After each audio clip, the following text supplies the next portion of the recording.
The guy no one noticed just quietly took down a 300 million company.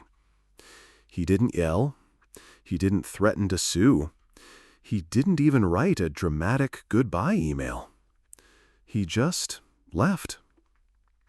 His name was Jerry, and for 18 years he was the glue, the kind that didn't ask for credit. The one who kept the systems running, fixed the bugs before anyone saw them, and showed up every single day like clockwork. But that's the thing about being reliable. People forget you're there, until you're not. One day, a new exec called him in, smiled, and said, "We've found 3 younger guys who can do what you do for half the cost." Jerry didn't argue. He shook the guy's hand, packed up his office, and disappeared. 2 weeks later, payment systems failed. Tenant requests piled up unanswered. Entire databases vanished into thin air. And the same company that said he was too expensive? They were now burning 5 times his salary, just trying to put out fires. This isn't a story about revenge. It's about how quiet people hold entire companies together, and what happens when loyalty gets priced out by someone with a spreadsheet. If you've ever been replaced, overlooked, or undervalued, we want to hear your story. Click the pinned comment to share it anonymously. For every 1,000 views, we're donating $1 to worker resilience funds to support those building their comeback. Because your story might be the one that helps someone else keep going. Let's turn silent exits into loud comebacks together. It was a Friday. It's always a Friday. Jerry got the calendar invite the night before. Subject line, quick HR sync. No agenda, no explanation, just that. He walked in like he had every other morning for the last 18 years. Shirt tucked in, coffee mug in hand, half smile out of habit. Inside the room were 3 people he didn't usually see before lunch: the HR manager, the new director of operations, and a guy in an overpriced blazer who smelled like he bathed in cologne. The HR manager started with the usual lines: practiced, polite, almost gentle. "Jerry, we appreciate your 18 years of service. You've been incredibly reliable. But due to restructuring and cost optimization, your role is being eliminated." Then came the next line, from the new director with far too much enthusiasm. "We've hired 3 dynamic young engineers from LinkedIn. They're hungry, full of fresh ideas, and we think they can really modernize things." Jerry didn't flinch. He just listened. Then they slid the severance letter across the table. 2 months' pay. That's what 18 years came down to. He looked at it, folded it carefully, placed it into his folder, and stood up. No anger, no speech. He just left. Later that weekend, he told a friend, "They didn't fire me. They freed me." But the truth was heavier. It wasn't about the money, though 2 months for 18 years felt like a slap in the face. It was about the quiet insult buried in their choice: 3 junior hires to replace the one guy who never let the system crash. Once upon a time, severance packages used to mean something. 1 month for every year of service was the quiet agreement, not law, but honor. But in today's world, decisions get made in spreadsheets. People get reduced to cost centers. Loyalty becomes inefficiency. From G to AT&T, the playbook is the same. Let go of the steady hands, hire cheaper, hope for the best. And if it breaks, well, maybe someone else will be around to clean it up. They thought they were cutting fat. What they didn't know was they'd just severed the backbone. As Jerry walked out of the building, he didn't look back. But something in him shifted. Not bitterness, not revenge. Something simpler. A quiet decision to never again let anyone else define his value. And while they were still high-fiving themselves over headcount reductions, Jerry was already thinking 3 steps ahead. He wasn't angry. He was done. And soon, so was their luck. It started with the tenant portal. 1 week after Jerry left, it went down in the middle of the night. Not a crash, just silence. Users couldn't log in. Requests weren't loading. Then came the emails.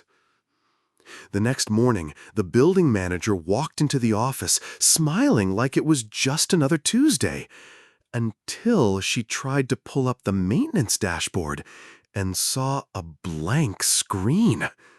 It simply said, "Error, config file not found." By noon, the autopay system was sending invoices to the wrong addresses. Some tenants got charged twice. Some got charged 0. One guy received a bill for 7 cents, and he paid it in nickels, just to make a point. No one panicked, yet. The new engineers assured the team it was probably just a bug in the deployment pipeline. A few hours with the staging server, nothing to worry about. But then they found the folder labeled critical underscored backups do not touch, and it was empty.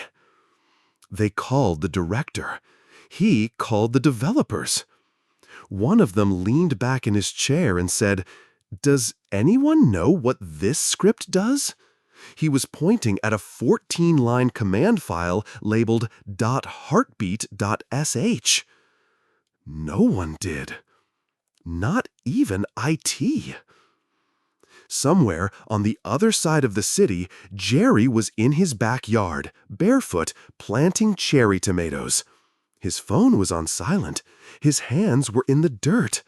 He was humming a song he hadn't heard since college.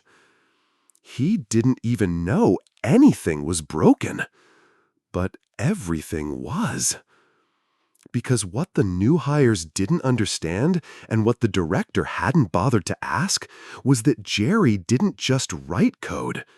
He wrote a language only he could read. The system worked not because it was flashy, but because it was tailored, layered, built across 18 years of late nights, handwritten notes, and undocumented fixes. They hadn't replaced a man. They had amputated a memory. And now, the company was bleeding data. There's a phrase in tech circles, single point of failure. Jerry wasn't just a point. He was the whole damn blueprint. In a healthy company, that would be a red flag. But in this one, it was business as usual. Until it wasn't. What failed wasn't just software. It was trust in the illusion that systems can replace people without understanding what they built. The worst part? Everyone assumed he'd still be around to pick up the phone. But Jerry had moved on, quietly. And this time, he wasn't coming back. The breakdown had only begun. And inside the building, panic was starting to spread. While Velcrest was busy pretending nothing was on fire, something unexpected was happening across town. A rival company, Devlin Group, quiet, well-funded, and halfway through a major digital overhaul, had been watching. Not watching the systems, watching the people behind them. They weren't interested in buying Velcrest software. That wasn't the asset. They wanted the person who built it, flaws and all, the one who understood where the wires were buried, the guy nobody had bothered to keep. They reached out to Jerry through a third-party recruiter. No aggressive pitch, just one line. "We're not interested in replacing you with AI. We're interested in learning what you know." Jerry didn't respond. 3 days passed. Then, on a quiet Thursday morning, he sent them a single PDF. It wasn't a resume. It was a 10-page document titled, "Here's What Velcrest Lost." No bullet points, no buzzwords, just architecture maps, handwritten notes, and a snapshot of system interdependencies that would make a senior engineer pause and say, "Wait, he built all of this?" They called back instantly, offered to fly him in, first class, flexible schedule. Jerry declined. He wasn't trying to negotiate. He just wanted to make something clear. He wasn't unemployed. He was unavailable. And yet, inside that document was a silent message, one Devlin understood immediately. If you value what someone has built, value the builder. Don't wait until the floor caves in. This wasn't just about code. It was about stewardship. In companies like Amazon and Oracle, the real assets aren't the servers. They're the people who understand why the servers haven't failed in 10 years. The ones who fix things before they break. The ones who leave quietly and whose absence echoes. Tesla doesn't fire its legacy engineers. It builds entire skunkworks divisions around them. Because sometimes the most disruptive thing you can do is keep the people who remember why you started. Devlin didn't want to use Jerry. They wanted to build with him. And for the first time in years, Jerry felt something unexpected. Not vindication, not revenge, just recognition. The kind you don't have to ask for. The kind you earn. Meanwhile, Velcrest was entering week 2 of mysterious bugs and unpaid tenants, and the cologne-wearing director was starting to sweat through his dress shirts. Because Devlin wasn't the only one watching. There were more calls coming, and one of them would make this personal. At Velcrest headquarters, things were getting squeaky.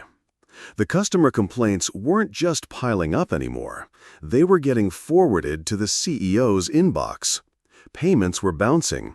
Internal tools were crashing mid-report. A leasing manager filed a ticket titled, "Why is the system yelling at me?" At first, Graham brushed it off. New systems always have bugs, right? Transition bumps, growing pains, temporary setbacks. But then a third-party compliance audit came back, not for fun, for legal reasons. The consultant, an industry veteran with no patience for corporate ego, stood at the boardroom screen and clicked through slide after slide of spaghetti logic and half-migrated features. Then he looked up and said flatly, "Your core system used to run like a brain. Now it's tofu." One executive chuckled. No one else did. "You didn't just fire a guy," the consultant continued. "You ripped out a neural network with zero backup plan and replaced it with a committee of junior devs and a wish." That's when Graham stopped pretending. He started asking real questions. What would it take to fix this? How long would it take? Who knows how the old system worked? The answers were not comforting. Fix it? Sure, in theory. Time? 6 months, minimum. Who could do it? Just one guy. Jerry. So Graham did what leaders always do when the ship starts to tilt. He picked up the phone. Because for all their talk about cost efficiency, they had forgotten something far more expensive: business continuity. It's a mistake as old as corporate history. Enron optimized away oversight. Blockbuster ignored digital. Toys R Us outsourced its soul to Amazon. And Velcrest? They mistook experience for expense. One comment on a forum said it best: cheap work isn't good. Good work isn't cheap. And now the company was bleeding quietly, like a yacht with a slow leak. Not dramatic, but fatal if ignored. What they didn't know was that across town, Jerry wasn't just fixing things. He was reinventing what working even meant. And the next time Graham called, the answer wouldn't be about money. It would be about principle. It was 2:04 a.m. Jerry was awake, not because he had insomnia, but because tomato plants, like legacy code, tend to demand odd hours. His phone buzzed. Unknown number. He picked up, already half smiling. Jerry, it's Graham. Pause. From Velcrest. Another pause. I'm in the car, headed your way. Jerry blinked. It's 2 in the morning. I know, but I just left a board meeting. Our systems are collapsing. I've got shareholders panicking. We need you. Triple salary. Name your terms. Jerry stood quietly in the kitchen, watching the clock tick. Then he said, "You fired me using a spreadsheet column called salary versus value. You don't get to fix that with a night drive." There was a long silence. "Okay, but can we?" Jerry hung up. Not angrily, just decisively. Then he opened his voice memo app and recorded. To the team at Velcrest. You ended an 18-year relationship with a formula. I won't restart it with a bribe. This wasn't about money. It was about trust. You broke the psychological contract. And now? I grow tomatoes, sleep better, and build systems for people who value builders. He sent the file to Graham's email. No subject line. Because at a certain point, silence becomes the loudest reply. For viewers, this wasn't just a feel-good twist. It was vindication. Because we've all been Graham once, and we've all been Jerry too. There's something universally satisfying about seeing the underappreciated rise, not with revenge, but with grace. And there's something equally poetic about watching panic on the face of someone who once said, "You're replaceable." Especially when they realize, too late, that some people aren't. Jerry didn't rebuild the old system. He built something else entirely. At Devlin Group, he made one bold request. I don't want to be a lone wolf anymore. Give me a team. But not just any team. I want the ones nobody else will hire. Former tech leads, mid-career engineers labeled as outdated, people who had built empires behind the scenes, then watched them be outsourced, offboarded, or overwritten by something shinier. They called it the Devlin Academy. No blazers, no HR buzzwords, just a single mission. How to not lose your IT guy, or girl, or anyone who actually knows what they're doing. And here's the twist. It worked. They trained together, not just on systems, but on listening, on documenting, on saying "I don't know" without shame, on building things that could outlive them. Jerry wasn't the genius in the room anymore. He was the gardener, the mentor, the one making sure everyone else got to shine. And the engineers? They weren't expired talent. They were living proof that second acts are real, and often stronger than the first. For the leadership at Devlin, this wasn't just heartwarming, it was humbling. They realized what most companies forget. Your people are your infrastructure. Lose them, and everything else collapses. One executive put it best. "We thought we were hiring Jerry to train a team, but the team ended up training us in humility." From a YouTube comment. This isn't a story about revenge. It's a story about what happens when experience meets opportunity, and both are finally respected. And if you're watching this thinking that could have been me, maybe it still can. Because the greatest ROI isn't in software. It's in people who've already paid the price and still show up to build anyway. For viewers, this wasn't just a feel-good twist. It was vindication. Because we've all been Graham once, and we've all been Jerry too. There's something universally satisfying about seeing the underappreciated rise, not with revenge, but with grace. And there's something equally poetic about watching panic on the face of someone who once said, "You're replaceable," especially when they realize, too late, that some people aren't. Jerry didn't rebuild the old system. He built something else entirely. At Devlin Group, he made 16 months later, Velcrest went up for sale. Revenue down. Systems in disarray. Client trust gone. Devlin Group moved fast, not to save Velcrest, but to absorb what was salvageable. A few properties, a handful of regional teams, the rest, dead weight. The leadership team at Velcrest was offered generous exit packages. Some took them with a quiet nod. Others tried to negotiate.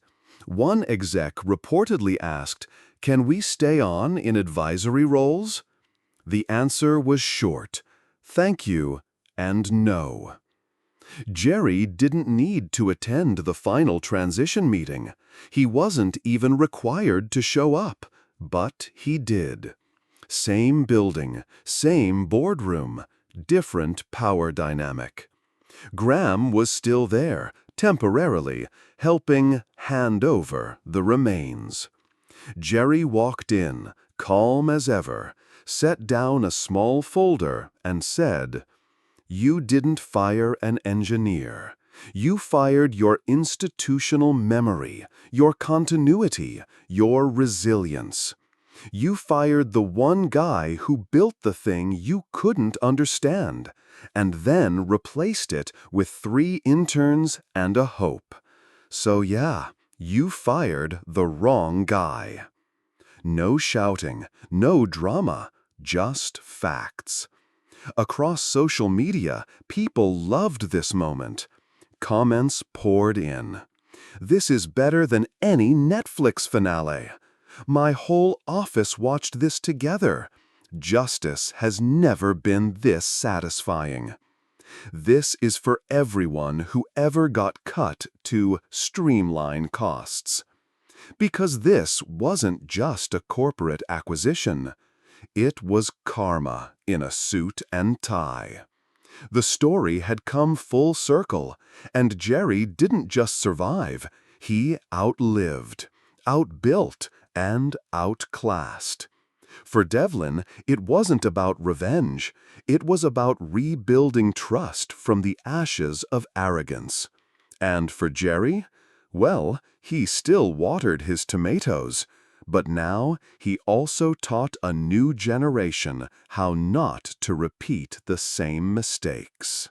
After everything settled, measured pacing, emphasized checklist lines with clarity and subtle pride. After everything settled, a young engineer asked Jerry during a Devlin Academy lunch break, "So, would you do it all the same way again? Build a system no one else could touch?" Jerry didn't answer right away. He just smiled, sipped his lukewarm coffee, and finally said, "I never meant to build something they couldn't maintain. I asked for time to document it. I asked for backup. I asked for training budget." He paused. They said no. Every time. That's when Jerry pulled out a USB drive and held it up. "I did document it. Every line. Every override. Every emergency patch. I called the folder When They Panic." He winked. "I never wanted revenge. I just wanted peace of mind." Here's what Jerry teaches now, not from theory, but from lived experience. Always document what you create, not for them, for you, for your peace, for your leverage.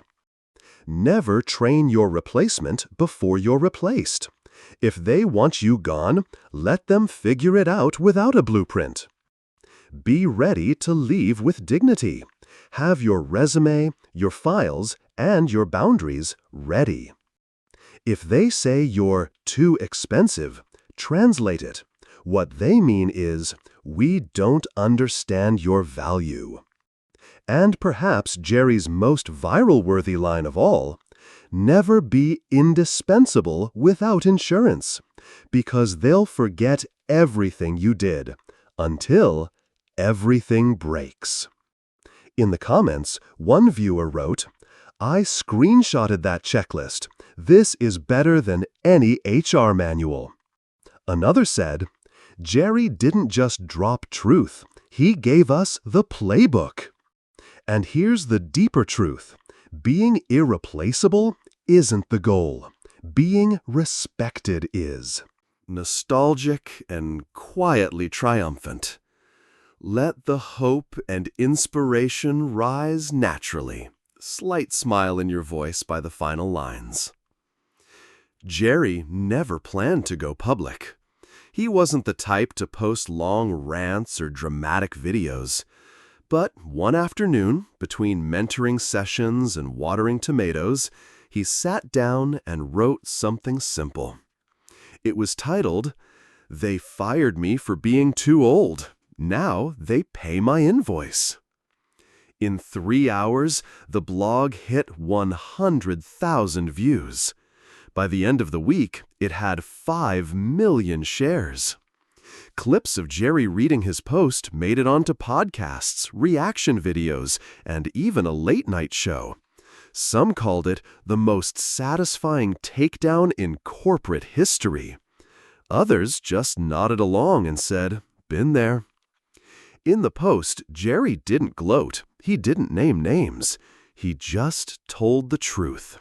About how loyalty is often a one-way street. About how quiet people carry heavy systems. About how not every comeback needs a microphone, just a moment.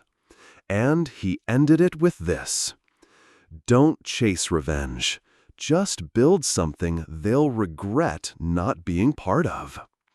That line, tattooed on coffee mugs, quoted in resignation letters, painted on the whiteboards of struggling startups.